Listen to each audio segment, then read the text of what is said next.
नहीं छोड़ सकते हैं। हमारा निर्वृत्ति की तरफ साहस नहीं है, शक्ति नहीं है, साहस नहीं है, तो फिर हमारा कल्याण कैसे हो। जैनाचार्यों ने इतना सरल मार्ग किया है कि कौए के मांस का भी त्याग कर दे तो भी बेड़ा पार होता है। अंजन चोर जैसा व्यक्ति जन्म जन्म का पापी एक अंतर मुहूर्त में उसको मोक्ष पहुंचा दिया।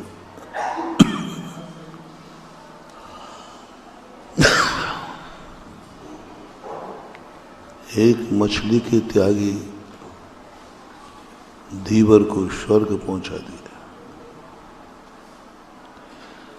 हम समझते हैं कि धर्म हमें कष्ट देता है, धर्म करने से हमें बहुत कष्ट उठाना पड़ता है।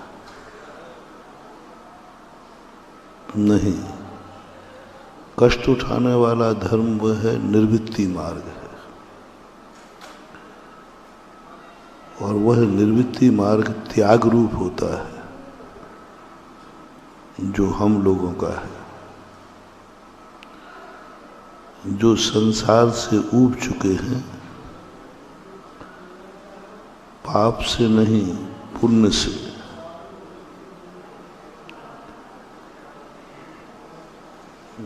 निंदा से नहीं प्रशंसा से, इंद्रिय दुखों से नहीं सुखों से, गरीबी से नहीं अमीरी से, बुराइयों से नहीं अच्छाइयों से,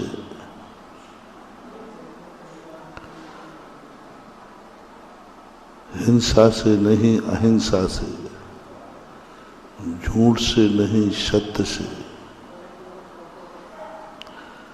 जो पुण्य से भी ऊब चुके हैं, भोजन से नहीं पूजन से,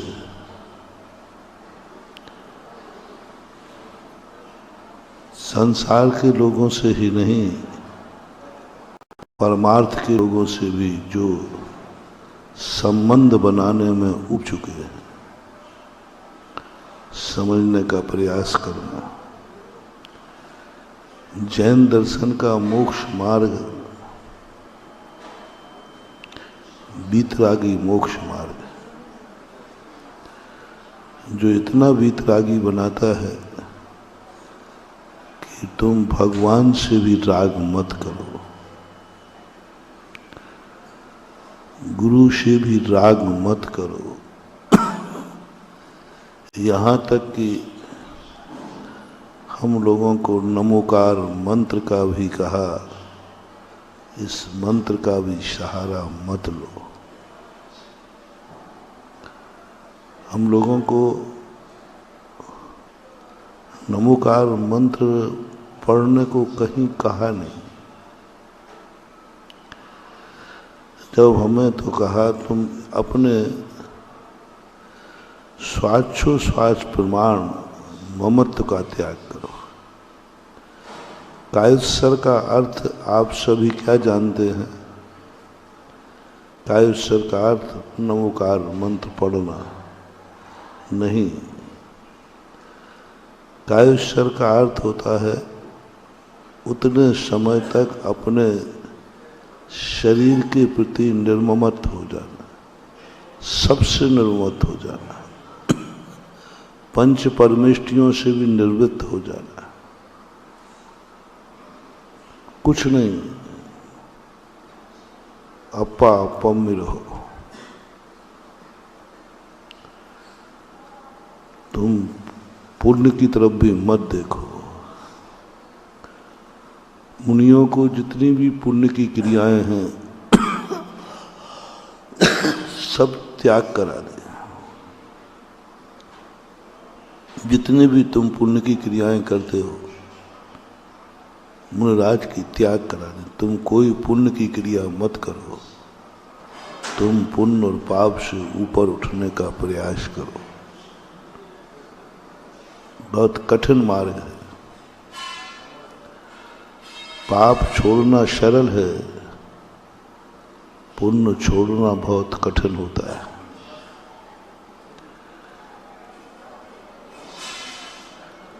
गरीबी में दुखी नहीं होना सरल है, अमीरी में सुखी मत होना कठिन है।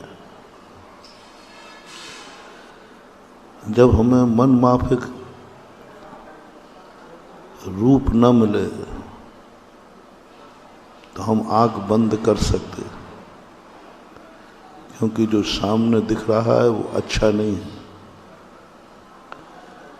लेकिन जब अच्छा रूप दिख रहा हो उस समय आंख बंद कर ले वे, उसका नाम है वीतरागी। ये चीज मुझे अच्छी नहीं लग रही, मैंने आंख बंद कर ली क्योंकि अच्छी नहीं लग रही थी। आचार्य कहते ये कोई वीतरागी का लक्षण नहीं है। ये चीज तुम्हें बहुत अच्छी लग रही है, नेत्र इंद्री का विषय है, और उस समय तुम्हारी आंख झुक जाए, समझ लेना यही वीतरागता का लक्षण है। अभक्ष का त्याग नहीं, गाली नहीं। गाली सुनने में तो हर व्यक्ति कोई सुनना ही नहीं चाहता। आप लोग भी गालियां नहीं सुनना चाहते, लेकिन कर्ण इंद्री का वीतरागी कौन है? जो प्रशंसा भी नहीं सुनना चाहता। प्रशंसा भी उसे गाली के समान लगती है। निंदा सुनने में जितना कष्ट होता है, निंदा सुनने में जितनी अरुचि होती है, सोचता है व्यक्ति कि मेरी कोई निंदा न करे। सोचता है हमें कभी कानों में निंदा के वचन न पड़े। क्या कभी ये भाव आया कि मुझे कभी प्रशंसा न सुनना पड़े? प्रशंसा से ऊब गए हैं जो, प्रशंसा से थक गए हैं जो, प्रशंसा जिनके लिए वर्जित हो गई है, फूल जिन्हें वर्जित है, कांटे ही नहीं, उनके कर्ण वीतरागी हो जाते हैं, जो प्रशंसा नहीं करते। एक एक रोम को वीतरागी करना है, एक एक इंद्री को वीतरागी बनाना है। एक एक इंद्री हमारी जिंदगी की वीतरागमय हो जाए। कभी ऐसा अनुभव में आया हो कि मेरे कान प्रशंसा नहीं सुनना चाहते? अंदर से, ऊपर से तो कह देते अरे भाई प्रशंसा मत करो, हम इसके योग्य नहीं। अंदर की बात है। कभी ऐसा परिणाम आ जाए, दुर्गंध से नहीं सुगंध से ऊब जाओ, और उसमें कन्नौज वाला और हो।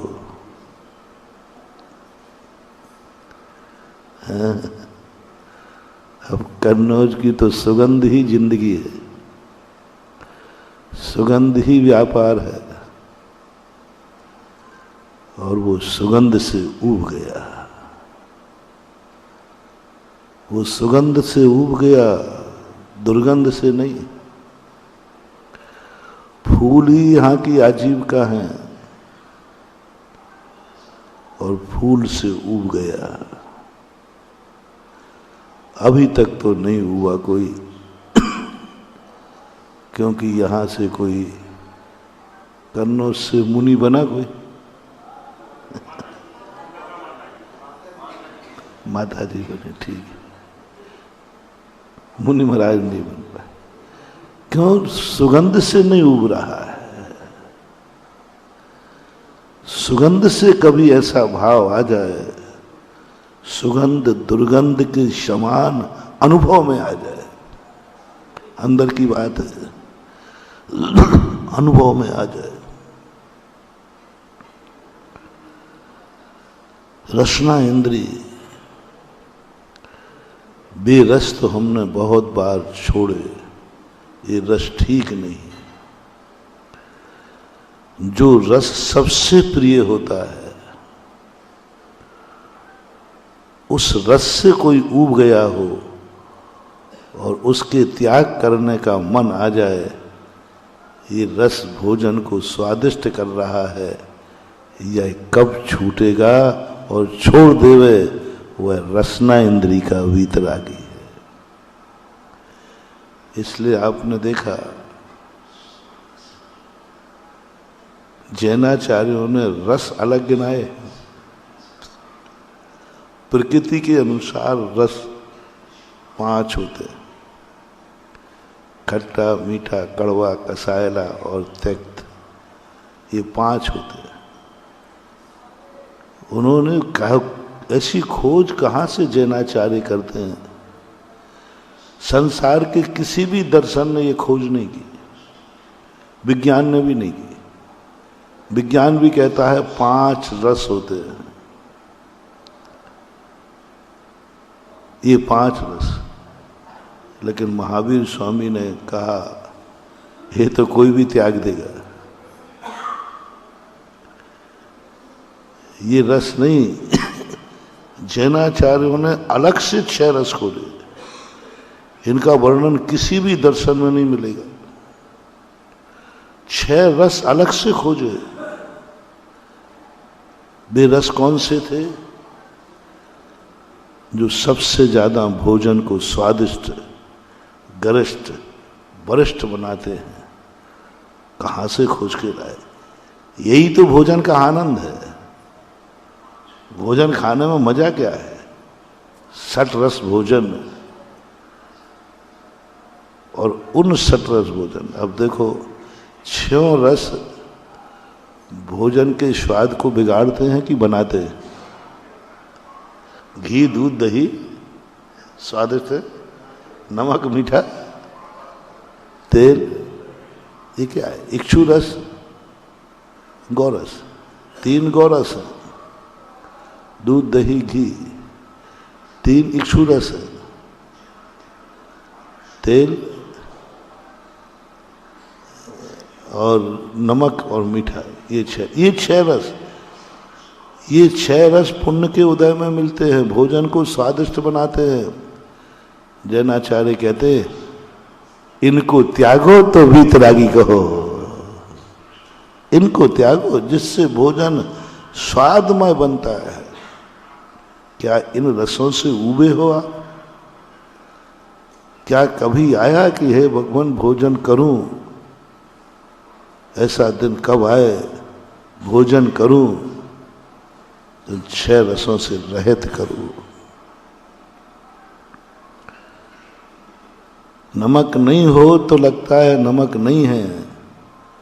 कभी ऐसा आए कि वो दिन कब आए जो 6 रस नहीं है। 6 रसों से जो उब गया है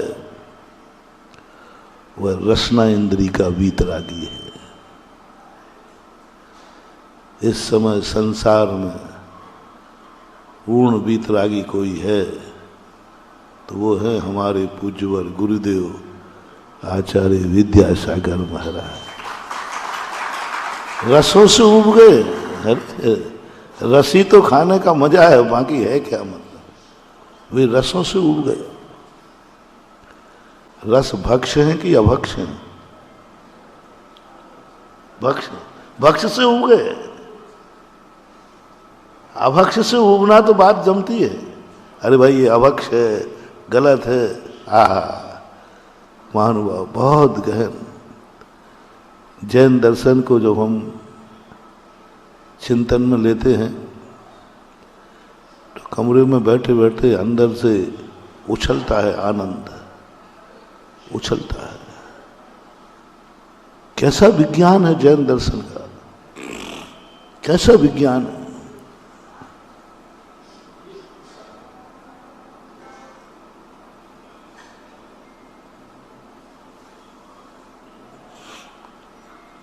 भक्ष से उब गया,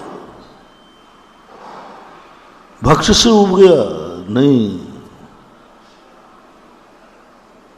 ये बीतराग मार्ग। भक्ष से ही नहीं, जो भक्ष भोजन से उब गया। मुनि महाराज आहार करते हुए भी आहार नहीं करते हो, क्यों? वे भोजन से बहुत उबे हैं। साधु, तुम्हारे जीवन में सबसे बड़ा पाप कर्म का उदय किस दिन आएगा? जिस दिन तुम्हें भोजन नहीं मिले। आप गृहस्थ हो, सबसे बड़े पाप कर्म का उदय किस दिन? जिस दिन तुम्हें खाने को नहीं मिले। बोले आज बहुत अशुभ दिन था। बोले सुबह से शाम तक एक बूंद पानी की भी यही मानोगे ना? मानोगे? अरे सब कुछ नहीं मिलता ठीक, कम से कम एक टाइम की रोटी तो नसीब हो जाए। अंत में व्यक्ति यही कहेगा कि तुम तो सबसे मस्त चीज मांगो, ज्यादा तुम मांग नहीं सकते। ज्यादा देखो, ज्यादा मांगना फूंकना नहीं, तुम्हारा पुण्य ज्यादा नहीं है। तुम एक अंतिम चीज मांग लो, एक चीज मांग सकते। तो आप सब बताओ क्या मांगोगे अंत में? ज्यादा मत मांगना, देखो है नहीं, पुण्य जितना है उतना ही मांगना है। 2 टाइम का भोजन और पानी बस। अंत में यदि कोई सबसे बड़ी मार्शल्ला लगा दे, तुम्हें कुछ नहीं, तुम 1-2 चीजें मांग सकते हो। क्या मांगना है? धन दौलत मकान जायदाद, ये सब नहीं मांगना। अंत में व्यक्ति क्या कहेगा? कम से कम 2 टाइम की भोजन मिल जाए, बस ये मांगेगा। तुम ही नहीं, पशु भी यही मांगेगा। तुम तो फिर भी दुनिया भर के काम करते रहते हो। आपने पशुओं को देखा, चींटी को देखा, 24 घंटे वो क्या ढूंढती रहती है? भोजन। और वो चल रही है और किसी उसको कोई मतलब नहीं है। चींटी कुछ भी नहीं मतलब, भोजन घूमती रहती है। एक चींटा घूमता रहता है, भोजन घूम रहा है। सारी दुनिया भोजन के बिना नहीं जी सकती। आहा, पेड़ पौधे भी भोजन ही मांगते हैं। तो अंत में तुम्हारा मन में यही भाव आएगा। और यदि भोजन भी नसीब नहीं हुआ तो कहोगे कि मेरे सबसे बड़े पाप कर्म का उदय है। मैंने ऐसा क्या पाप किया जो मुझे आज भोजन भी नहीं मिला। ये आपकी बात है, हमारी बात सुनो। 24 घंटे में सच्चा साधु कभी अपने आप के पाप कर्म का उदय नहीं मानता। कितना ही कष्ट आ जाए, मौत आ जाए, कितने भी कष्ट आ जाए, साधु कभी ये नहीं मानता कि मेरे बहुत बड़े पाप कर्म का उदय है। वो कहता काय का उदय है? कर्मों की निर्जरा हो रही है, शारनी खा रही है। मुनिराज कहते कोई पाप कर्म का उदय नहीं है, कर्मों का क्षय हो रहा है। ऐसा संसार में कोई भी कष्ट नहीं। परिचय में एक बध नाम का कष्ट आता है। कोई तेरे प्राण ले ले तो बोले कोई फर्क नहीं पड़ता, उसमें भी निर्जरा है। परिसय जय चारित्री, गुप्ती समिति परिसय जय चारित्री, ये सब निर्जरा के कारण है। जो कार्य मैं करना चाहता हूं वही हो रहा है। कोई मेरे प्राण ले रहा है, मार रहा है, तो वो मेरा नुकसान नहीं पहुंचा रहा है। मैं मुनि बना था कर्मों की निर्जरा के लिए, वो वही साधन तो कर रहा है। जिस कार्य के लिए तुम गए हो, यदि उसी में कोई सहयोग कर रहा हो तो वो तुम्हारा बैरी कहाँ हुआ? साधु का छोसना। साधु बन रहा है कर्म निर्जरा के लिए, और किसी ने आके गाली दे दी तो उसने क्या बुराई की? तुम कर्मों की निर्जरा के लिए गए थे, वो निर्जरा करने का साधन दे रहा है। साधु सोचता है ये दुश्मन नहीं है मेरा, मेरी निर्जरा को और बढ़ा दिया, मेरे इनकम को बढ़ा दिया। जो कार्य मैं बड़ी तपस्या करके करता, आज उसने गाली दे करके वो मेरा कार्य सहज कर दिया। मुझे कितना तप करना पड़ता, तब वो कर्म झरता। दुश्मन ने एक गाली दे दी, वो कर्म क्षण मात्र में झर गया समता मात्र से। यशोधर महाराज को राजा शरणक के गले में सर्प डाला, रात भर उनको चींटियां खाती रही। महाराज को गुस्सा क्यों नहीं आया? यशोधर महाराज कहते हैं कि इससे बढ़िया उपाय क्या होगा? मैं रात भर सोता रहता, इसके कारण जागता रहा और रात भर आत्मा का भेद विज्ञान होता रहा। मैं ध्यान में बैठा रहा और इतने कर्मों की निर्जरा हुई।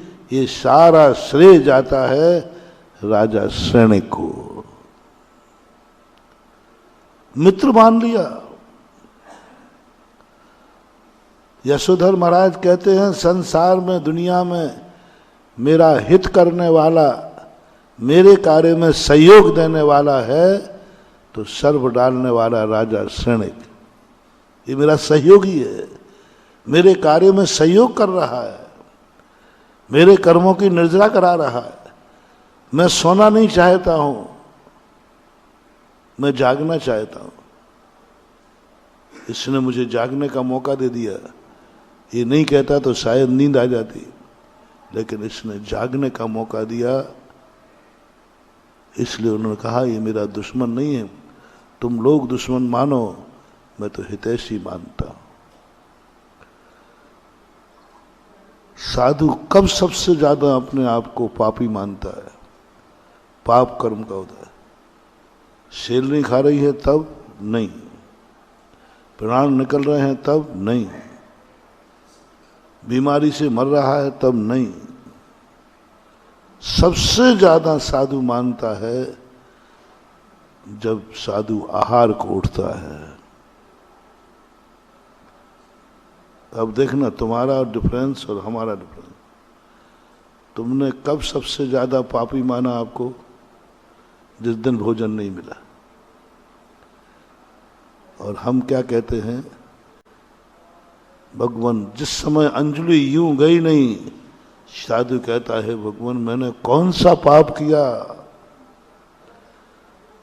ऐसा मैंने कौन सा पाप किया, मैंने सब कुछ छोड़ दिया, ये 2 रोटियों के टुकड़े नहीं छोड़ पाया। मैं जगत पूज्य साधु हूं, अयाचक हूं, किसी चीज की याचना नहीं करना पड़ी, और मुझे 2 रोटी के लिए अंजलि यूं करना पड़ती है। संसार का सबसे बड़े पाप का समय साधु का उस समय अनुभव में आता है, अनुभव में आता है। तुम्हें जिस दिन नहीं मिले उस दिन अनुभव में आता है कि मेरे पाप कर्म का उदय है, और साधु को जिस दिन आहार मिलता है उस दिन मानता है मैंने बहुत बड़ा पाप का अनुभव में आता है। और वही अनुभव साधु को भी आहार करता हुआ भी वीतरागी है, क्योंकि वो अपने आप को शुभ नहीं मान रहा है। पुण्य के फल के मिली हुई वस्तु का भोगना शुभ नहीं है। अशुभ कर्म के उदय में आया हुआ परिणाम आपके लिए अशुभ है, और मोक्ष मार्ग में शुभ कर्म के उदय से आई हुई कोई भी वस्तु अशुभ है, विनाशकारी है। सपोज कीजिए आपके माँ बाप आपके लिए शुभ हैं अशुभ हैं? आपके लिए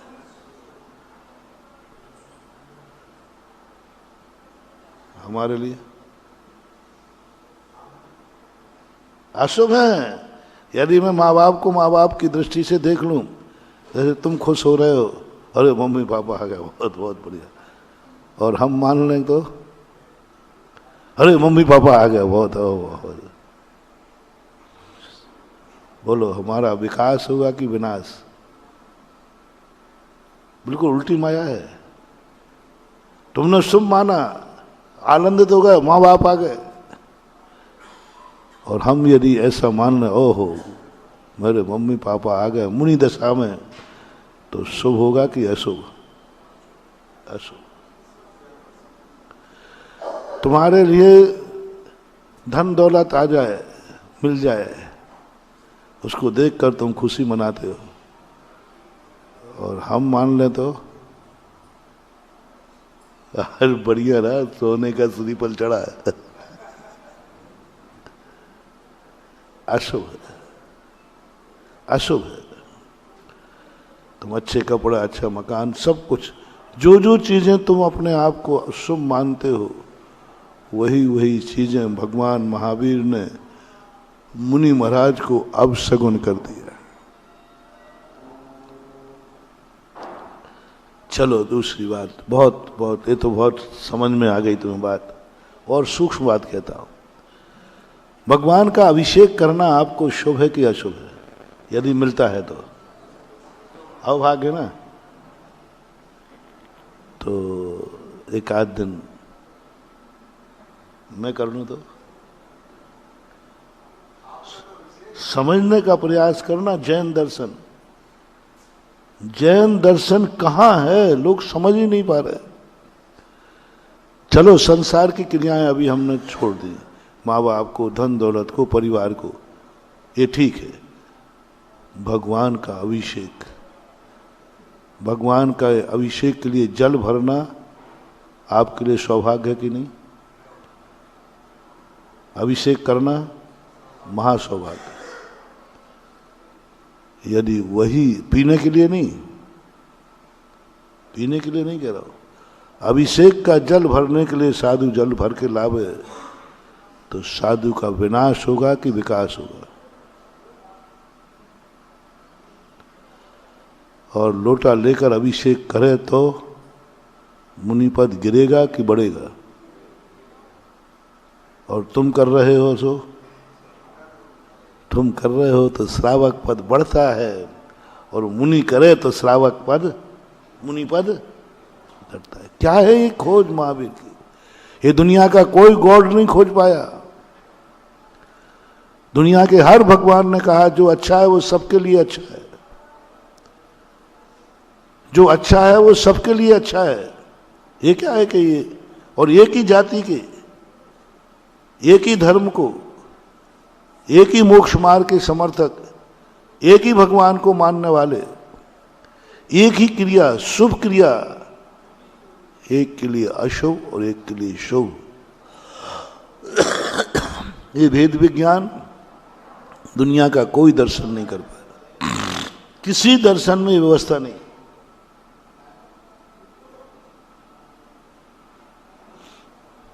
अभिषेक मुनि पद खत्म हो जाएगा। मैंने अभिषेक के लिए पानी भरा है, पीने के लिए नहीं, नहाने के लिए नहीं। मुनि पद खत्म। हम पानी भरने का भाव भी कर लें तो मुनि पद खत्म हो जाएगा, और तुमने पानी भरने से थोड़ा भी मन नकारा तो तुम्हारा श्रावक पद खत्म हो जाएगा। ध्यान रखना, तुम अभिषेक नहीं करो तो श्रावक पने से भ्रष्ट, और मुनिराज अभिषेक करने का भाव भी कर लें तो मुनि पदे से भ्रष्ट हो जाएंगे। आप लोग दीप पूजन करते ना, वो कोई कार्यक्रम करते हो तो साहब हमारे मुख्य अतिथि पधारे हैं बाहर से, वो दीप पूजन करेंगे। तो भाई सब दुनिया के मुख्य अतिथि से कराते हो, मैं तो मुख्य अतिथि सबसे बड़ा हूं, मेरे से एक आध दिन दीप पूजन क्यों नहीं कराते? क्यों, क्या मुख्य अतिथि नहीं हो? अरे मुख्यों में से महामुख्य हो जी। वास्तविक अतिथि तो साधु ही है। ओहो, जैन दर्शन। गृहस्थ मंगलाचरण करता है, एक दीप प्रज्वलन करा देता है, बड़ा कार्यक्रम था। और वही दीप प्रज्वलन उजले के लिए नहीं, गुरु महाराज से करा लिया जाए तो शुभ या अशुभ? क्या समझते हो? साधु सदा हर क्रिया में शुभ नहीं है। यदि साधु दीप प्रज्वलन कर देवे तो कि शुभ के अशुभ, महाअशुभ करवाले मत लेना कभी लोभ में आकर। महाअशुभ महाअशुभ वो कार्यक्रम ही, सब कार्यक्रम खत्म हो जाएगा। वही दीप प्रज्वलन ग्रस्त करता है तो शगुन है, शुभ है। और वही दीप का प्रज्वलन मुनिराज करते हैं, महाअशुभ है। तुम्हें एक मुनि को भ्रष्ट करने का पाप लगेगा यदि मुनिराज से तुमने दीप प्रज्वलन करा लिया तो। और अब शगुन हो गई, अब शगुन ही होगा।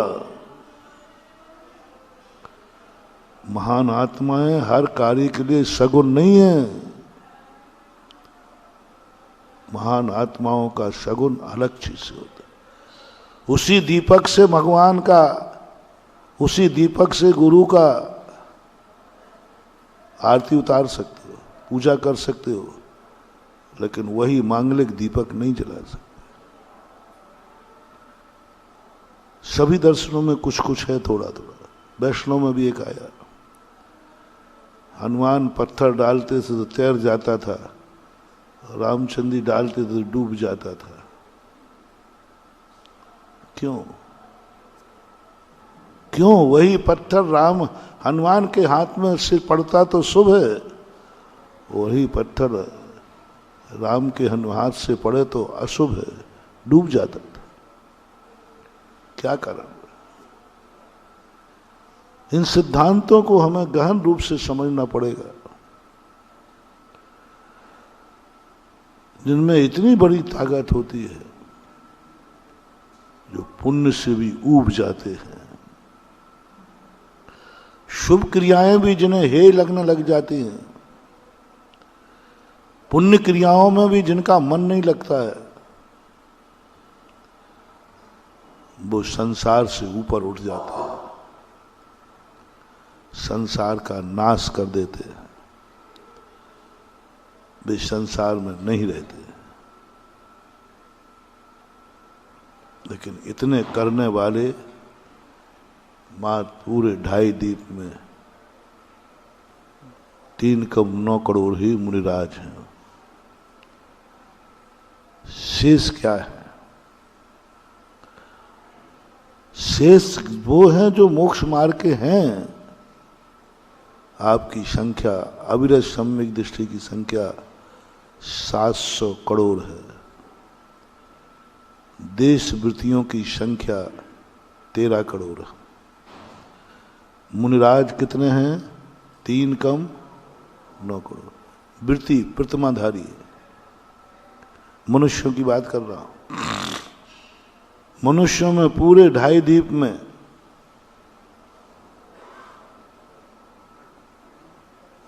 ब्रह्मचारी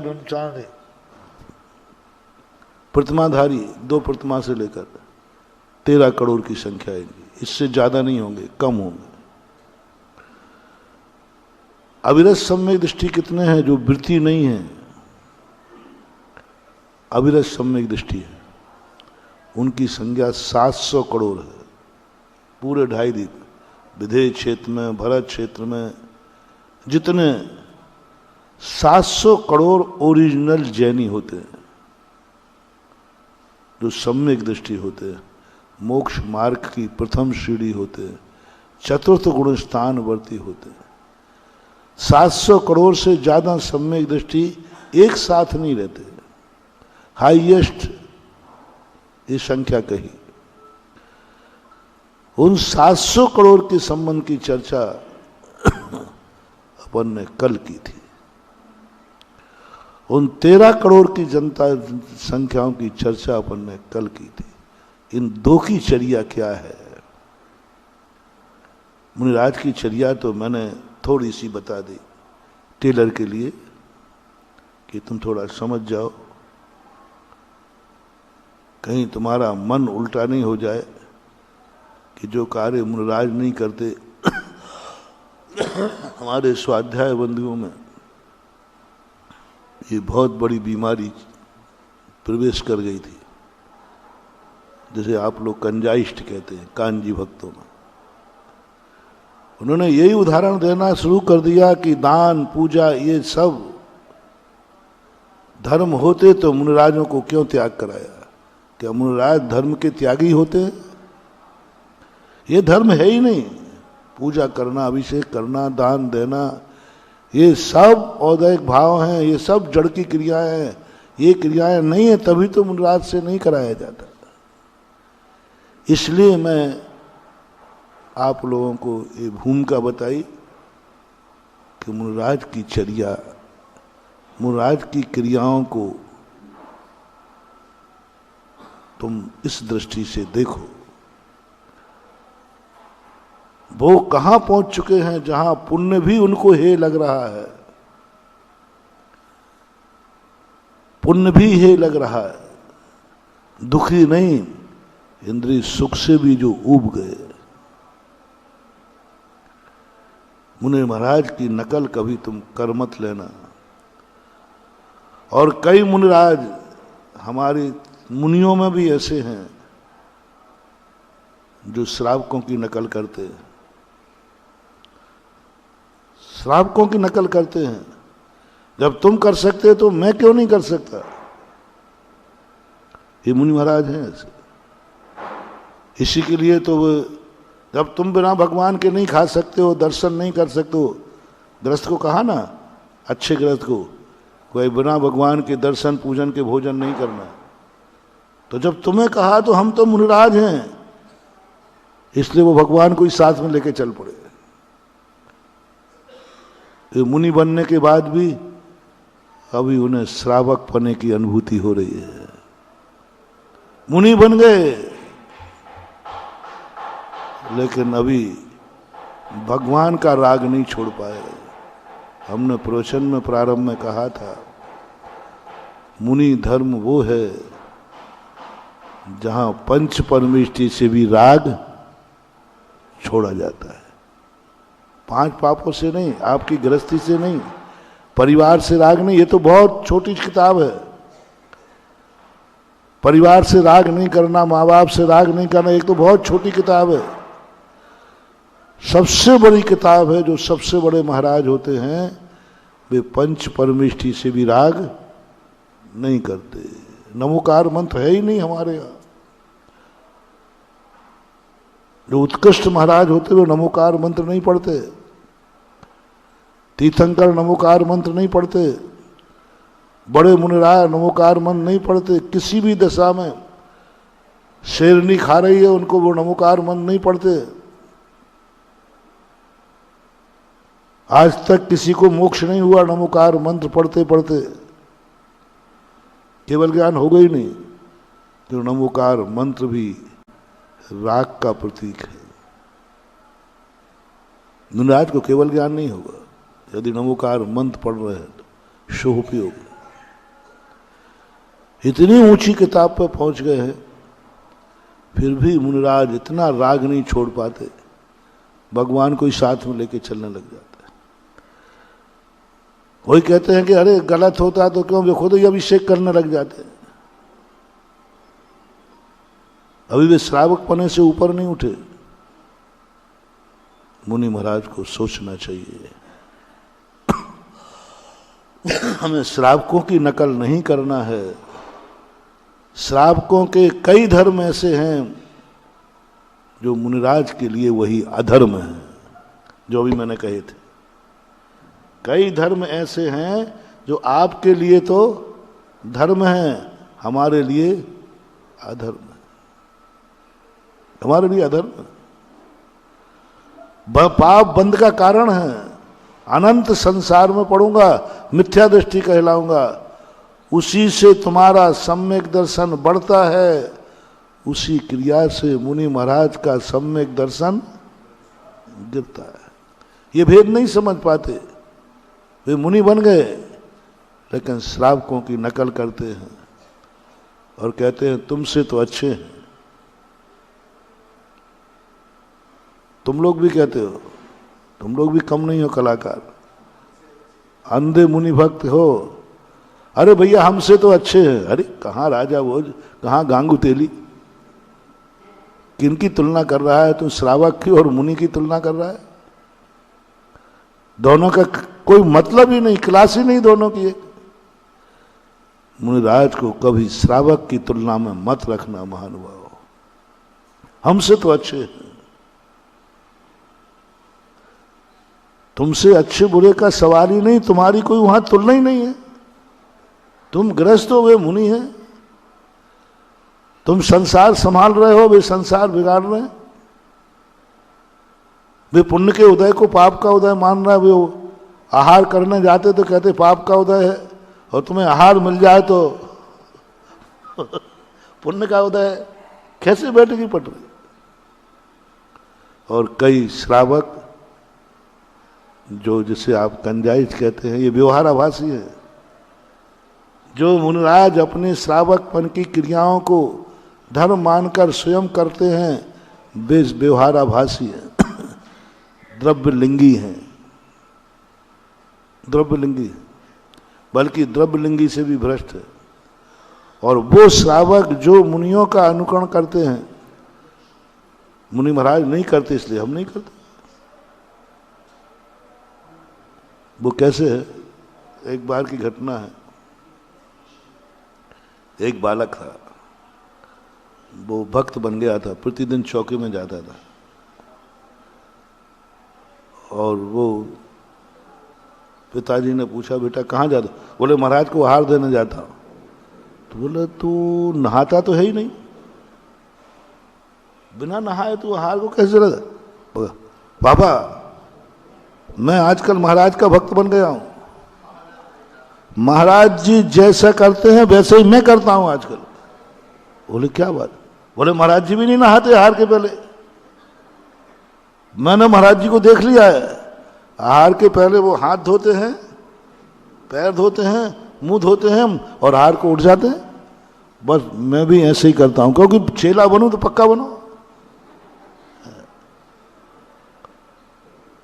पिताजी घबरा गए, बोले तू क्या कर रहा है? बोले पापा महाराज जी की नकल कर रहा हूं मैं तो। अब 3-4 दिन तक वो बिना नहाए आहार देता रहा, चौके में जाता रहा। अब तुम्हारा नहाना भी देखूं क्या, मैंने नहाया कि नहीं ये भी पूछूंगे? कौन पूछता है? धोती दुपट्टा बना। पिताजी घबरा गए, मेरे सामने आए, बोले महाराज जी बेटे बहुत बड़ा पाप कर लिया। क्या कर लिया? वो तो ऐसा ऐसा कह रहा है। वो कहता महाराज जी की जैसा करते हैं वैसे मैं करता हूं। उस दिन मुझे पता चला कि शुद्धि भी ग्रस्तों के सामने नहीं लेना चाहिए, बालकों के सामने नहीं लेना चाहिए। इन्होंने नकल कर ली।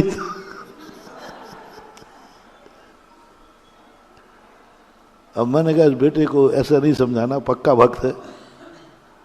और इतना भक्ति है, इतनी भक्ति है कि बेचारा सब चीज की नकल कर रहा है। तो ऐसे नकलची को तो मैंने कहा बेटा क्या बात है?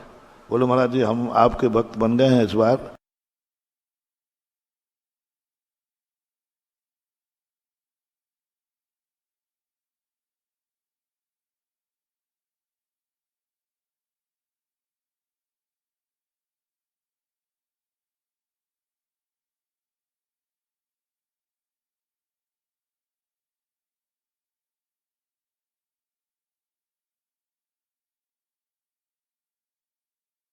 हाँ महाराज मैं इतना ही करता हूँ।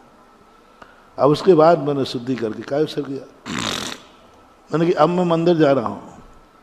तू इतना नहाने के बाद, इतने हाथ पैर धोने के बाद फिर क्या करता है? फिर क्या करता है? कम पड़ रहा हो तो और कर लो। जैसे आप लोग कई बार कोई जुआ आदि खेलते ना, कम पड़ रहा हो तो ये और दाव पर लगा दो, कम पड़ रहा हो तो ये और दाव पर लगा दो, ये और दाव पर लगा दो, लगाते जाओ। ऐसे ही मिथ्या दृष्टि कहता है कम पड़ रहा हो तो मैं और तपस्या करने को तैयार हूं, मुझे 3 खंड का राज्य चाहिए बस। इतना सा संकल्प किया था पूर्व भाव में उसने। जितने अर्धचक्री होते हैं, रावण इतने मात्र से नरक नहीं गया कि विदेही का अपहरण किया था। इतने मात्र से नरक नहीं गया। 8 और अर्धचक्रवर्ती उन्होंने तो ऐसा कुछ नहीं किया, वो क्यों गए? मूल कारण है पाप का उन्होंने प्री प्लानिंग किया, मुझे इतना चाहिए, और वो भी किसके बदले में? धर्म के बदले में। 2 बातें चाहिए, पहला तो अपन इस पर चला, प्री प्लानिंग नहीं। और भरत चक्रवर्ती का इतिहास उठाओ, वो कहता मैंने तो चाहा ही नहीं था, मैंने तो भगवान को चाहा ही नहीं, मैंने तो बस आपको चाहा है।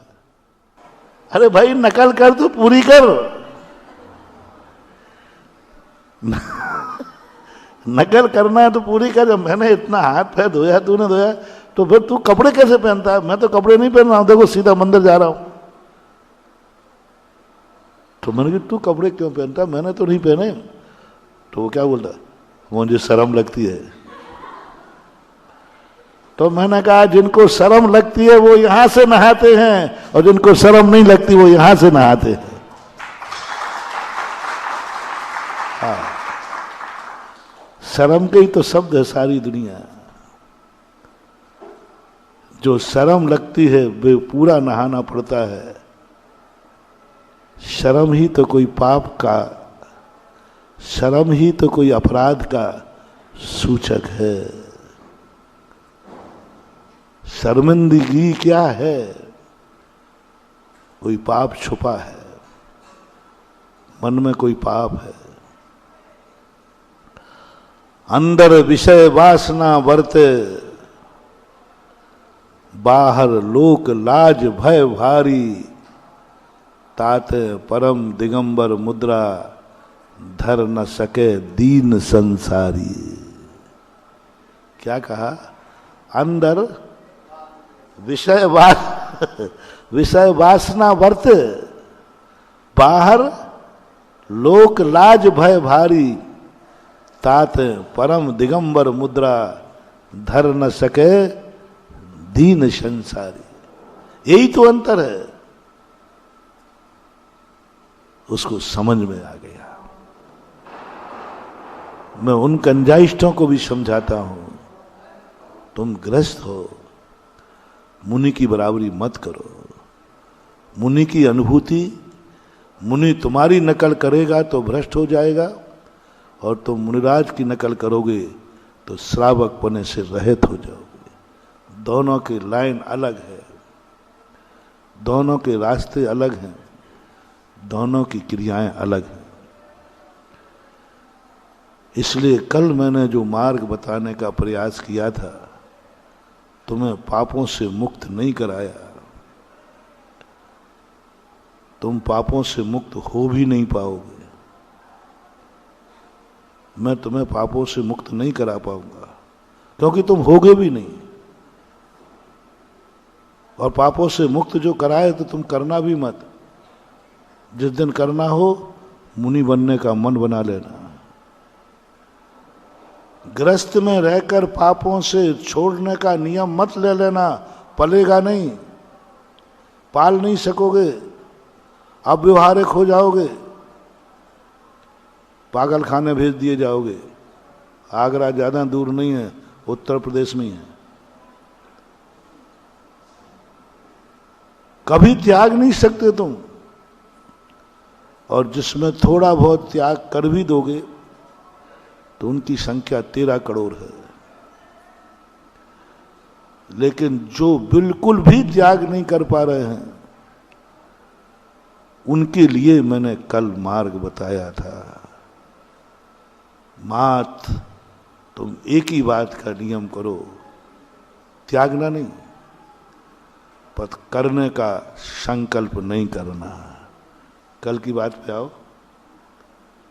त्यागने का नहीं कह रहा हूं, क्योंकि वो नियम तो तुमसे पलेगा नहीं, पलेगा नहीं। बस इतना कह रहा हूं, करने का संकल्प मत करना।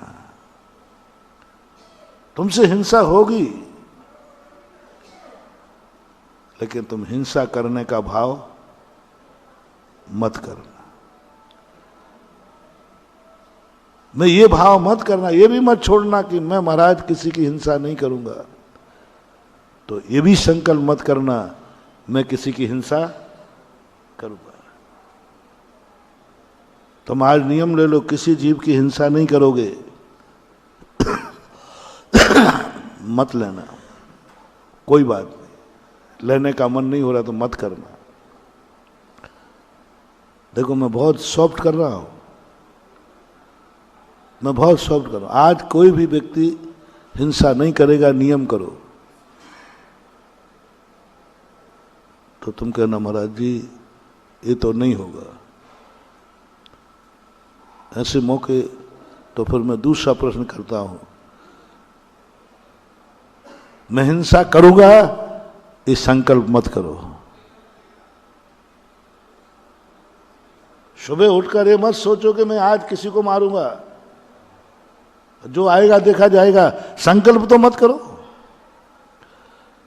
जैनाचार्यों का इतना बड़ा खोज है महानुभाव, आप गृहस्थों के लिए बहुत बड़ी खोज। अविरत सम्यक दृष्टि बस यही करता है, मैं हिंसा करूंगा ये भी संकल्प नहीं है, मैं हिंसा नहीं करूंगा ये भी संकल्प नहीं है। बस वो जब जैसा मौका आएगा। भरत बाहुबली ने संकल्प नहीं किया था, भरत ने संकल्प नहीं किया था लौट के आऊंगा तो बाहुबली को निपटाऊंगा, नहीं, घटना घटी। और दूसरी बात, कल के दिन आपने कहा दो अपराधी होते, एक आदतन अपराधी होते और एक अनायास अपराध हो जाता है। अनायास हो गया अपराध, अनायास करने का भाव नहीं था। और एक प्री प्लानिंग करते हैं। दोनों में से बड़ा पापी कौन है? धारा भी, कानून भी, प्री प्लानिंग। प्री प्लानिंग से जो कार्य करता है, मैंने इसको, उस चोर को भी माफ हो जाता है। एक व्यक्ति ने प्री प्लानिंग किसी का मर्डर किया, बहुत बुरी तरह किया, उसकी सजा अलग है। एक चोर, मैंने वकीलों से पूछा, एक चोर तुम्हें मारना नहीं चाहता था, लेकिन तुम उसकी चोरी में बाधक बने इसलिए उसने मार दिया। बोले साहब मैं मारना नहीं चाहता था, मैं तो इसका गला इसलिए दबाया था जिससे चाबी दे देवे। आपने इसको क्यों मारा? क्या मारने गए थे? बोले नहीं। क्या मारने का भाव था? नहीं। क्या तुम्हारी इससे कोई दुश्मनी थी? नहीं। मैंने तो इसका गला इसलिए पकड़ा था कि हमें चाबी दे देगा। लेकिन मुझे मालूम नहीं था, मैंने मारने का भाव नहीं किया, मैंने तो चाबी लेने के लिए गला दबाया, इतने जोर से दब गया कि ये मर गया। कानून बदल गया। इसने मारा तो है, मरा तो है, लेकिन मारा नहीं है। अब इस पर चोरी का आरोप लगेगा और दूसरा आरोप लगेगा कि तू उस समय इतना विवेक खो बैठा कि उसके प्राण चले गए। आदतन अपराधी जो संकल्प पूर्वक प्री प्लानिंग मार रहा है, उसकी अपेक्षा इसकी सजा में अंतर आ जाएगा। शराबी व्यक्ति ने मार दिया, किस साहब मैंने मारा ही नहीं, मुझे पता ही नहीं, शराब पिए था, वो मारा है, उसकी सजा में कमी आएगी कि नहीं? जांच की जाती है कि भाई ये शराब के नशे में तो नहीं था। अब नशे में था और उसने मर्डर कर दिया चाकू से, उसकी धारा अलग होगी। जैसे तुम्हारे कानून में है, ऐसे ही हमारे धर्म में है। तुमने प्री प्लानिंग पाप किया है कि पाप हुआ है? तुमने भाई को मारा है? नहीं, मैंने भाई को नहीं मारा, वो मेरी राजगद्दी में बाधक बन रहा था, वो मेरे चक्र रत्न को प्रवेश करने में बाधक बन रहा था। तो आपकी प्लानिंग थी क्या? नहीं थी। तो प्री प्लानिंग मारा कि नहीं? नहीं मारा। अनायास उसने सामने आया, उसने ऐसा किया, मैंने मार दिया। और बाद में तुम्हें इसका पश्चाताप है, धारा सब खत्म हो गई। आपको भी मैं वही मार्ग सिखाना चाहता हूं, हर पाप को तुम प्री प्लानिंग मत करो। मुझे करना है ये मत सोचो, ये मत सोचो आज दिन भर मैं झूठ बोलूंगा। झूठ बोलने में आ सकता है, पूछूंगा मैं, कर्म पूछेगा क्यों झूठ क्यों बोला? सुबह से संकल्प करके आया था? बोले नहीं साहब। किसी ने पढ़ाया था क्या? बोले नहीं साहब। अनायास उसने पूछा, और यदि मैं सही बोलता हूं तो लुट जाऊंगा, इसलिए मैंने झूठ बोल दिया। कोई बात नहीं, कारण बताओ तुमने झूठ क्यों बोला? प्री प्लानिंग बोला है या बोलना पड़ा है? प्री प्लानिंग पाप किया है कि पाप करना पड़ा है? बस इतना सा अंतर डाल दो तो भी तुम्हें मैं बचा लूंगा और तुम्हारी जमानत करके मोक्ष नहीं तो स्वर्ग तक पहुंचा दूंगा। प्री प्लानिंग नहीं होना चाहिए। चोरी की नहीं है मैंने, करना पड़ी। चोरी करने का संकल्प नहीं था, करना पड़ा। पंच इंद्रियों के विषय मेरे भोगने का कोई अभिप्राय नहीं है, लेकिन भोगना पड़ा। परिस्थिति ऐसी आ गई, मन को कंट्रोल नहीं कर पाया। संकल्प नहीं था, मन कंट्रोल नहीं हुआ। ज्ञान हमारा भेद विज्ञानी नहीं हुआ। कर्म का ऐसा उदय आ गया कि मैं बिल्कुल अंधा हो गया और मेरे से काम हो गया। करना चाहते हो गया? नहीं नहीं, करने का विकल्प नहीं था, लेकिन हो गया, हो रहा है। जैसे कल मैंने कहा था परिग्रह की बात। इतना सा पूछा है कर्म ने कि चक्रवर्ती, तुम्हें ये जो धन दौलत मिला है प्री प्लानिंग संकल्प पूर्वक, इतनी सा अंतर था दोनों में। कल के प्रवचन की लास्ट के प्रसंग में आ जाओ, रावण और भरत चक्रवर्ती, दोनों का वैभव किसका ज्यादा था? भरत चक्रवर्ती।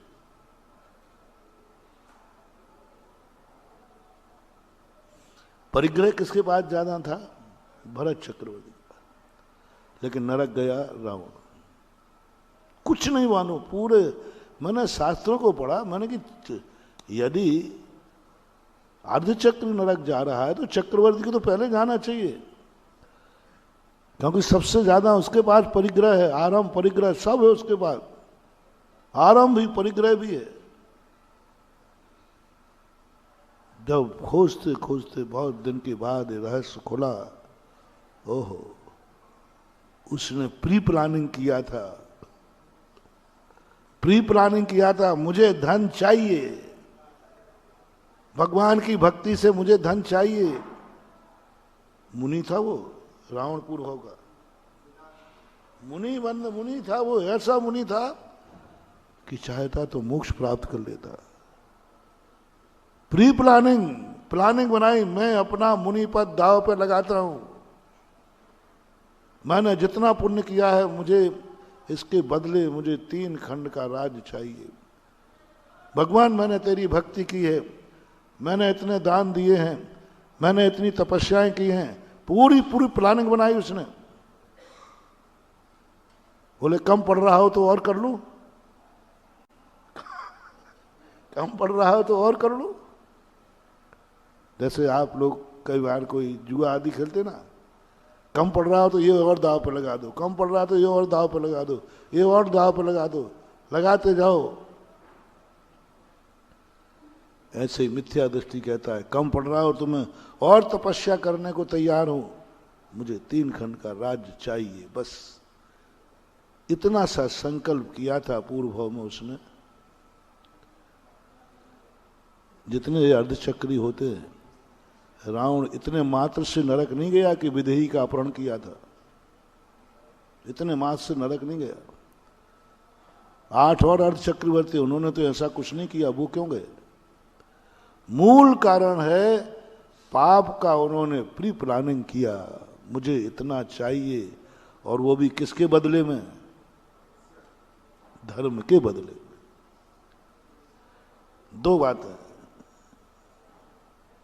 चाहिए, पहला तो अपन इस पर चल रहा, प्री प्लानिंग नहीं।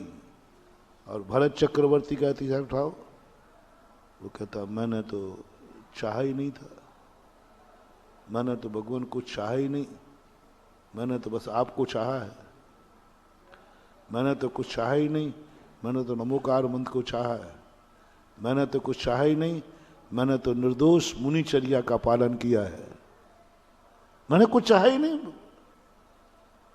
फिर कर्म ने जो उसको बिना चाहे जो मिला, 6 खंड का राज, इसलिए 6 खंड का राज भोगने के बाद भी वो मोक्ष चला गया, मिला तो उसको भी है। रावण से ज्यादा उसने संसार को भोगा, लेकिन संकल्प पूर्वक नहीं बोला। बस यही चीजें मैं आप जैनियों को सिखाना चाहता हूं। मेरा मन ये नहीं है कि तुम सबको मुनि बना लो, मेरा मन एक ही है कि तुम पाप छोड़ो या नहीं छोड़ो, प्री प्लानिंग पाप मत करना, हो जाए तो बाद में मैं जमानत करा दूंगा, हो जाए तो बाद में मैं जमानत, निदान बंद नहीं करना, और वो भी निदान बंद धर्म के बदले नहीं करना, धर्म के बदले नहीं करना। पाप के लिए धर्म की मनौती मत मनाना, पाप के लिए भगवान का प्रयोग मत करना, पाप के लिए नमोकार मंत्र मत पढ़ना, पाप के लिए गुरुओं को ये आशीर्वाद मत लेना। बस पाप करते हो करो, पर भगवान का सहारा मत लेना पाप के लिए। रावण की दूसरी भूल, ये तो थी एक भाव पहले की भूल, एक भाव पहले की भूल थी संकल्प, प्री प्लानिंग। इस भाव की भूल क्या थी?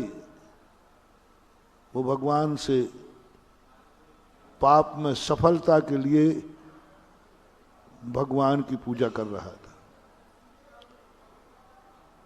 राम की हत्या करने के लिए, अब देखना, रामचंद्र जी भी रावण को मारने के लिए युद्ध लड़ रहे हैं कि नहीं? और रावण भी लड़ रहा है। दोनों में क्या अंतर है?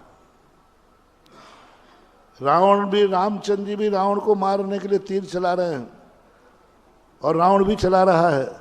दोनों में अंतर ये है, वो भगवान का नाम लेके चला रहा है और ये किसी प्रकार का भगवान को बीच में नहीं ला रहे हैं।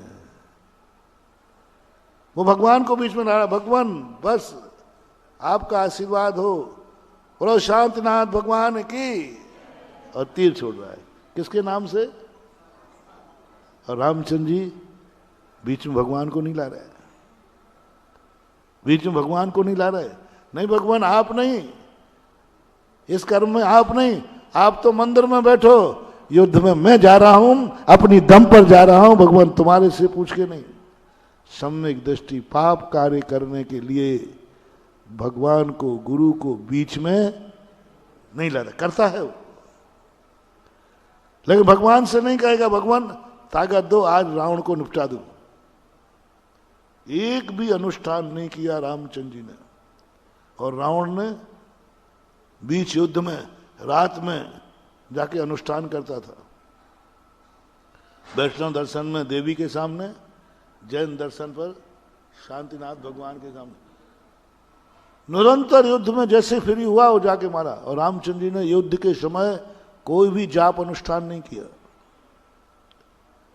क्योंकि वो कहते थे हिंसा के लिए जाप अनुष्ठान नहीं, पाप के हिंसा युद्ध के लिए नहीं, रावण को मारने के लिए भगवान आपका नाम नहीं लूंगा। बस नाम तो उन्होंने भी लिया है। कैसा? मैं एक नारी के धर्म की रक्षा कर सकूं, ये आशीर्वाद मुझे दो। रावण को मार सकूं ये नहीं, मैं एक नारी के धर्म की रक्षा कर सकूं, ऐसा परिणाम। और यह कला समय आपका हो रहा, यह कला अपन जैनियों को प्रभु ने, भगवान ने सिखाई है, और इस कला को ही सीखने का नाम अविरत सम्यक दृष्टि है। मत समझो कि धर्म तुम्हारे संसार में विघ्न डालता है, समझो तुम कि संसार तुम्हें कीचड़ में रह करके सोना बनाता है। कल का या परसों के प्रवचन को याद रखो। मत समझो कि संसार में विघ्न डालता है, बस ये समझो संसार में रहकर तुम्हें कमल के समान खिलना सिखाता है। कीचड़ में रहो, लेकिन कीचड़ के कारण तुम कीचड़ मत बनो। कीचड़ में रहो, लेकिन कीचड़ मत बनो। कीचड़ में रहो, लेकिन लोहा न बन करके स्वर्ण बनो, पारस पत्थर बनो। इतना ही कह के विराम करता हूँ। महावीर भगवान की जय।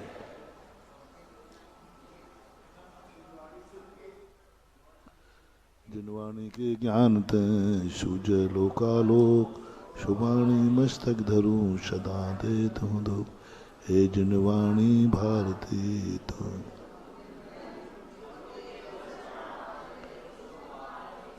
देव भजो अरिहंत को, गुरु सेवा निर्ग्रंथ, दया धर्म पालो सदा, यही मोक्ष का पंथ।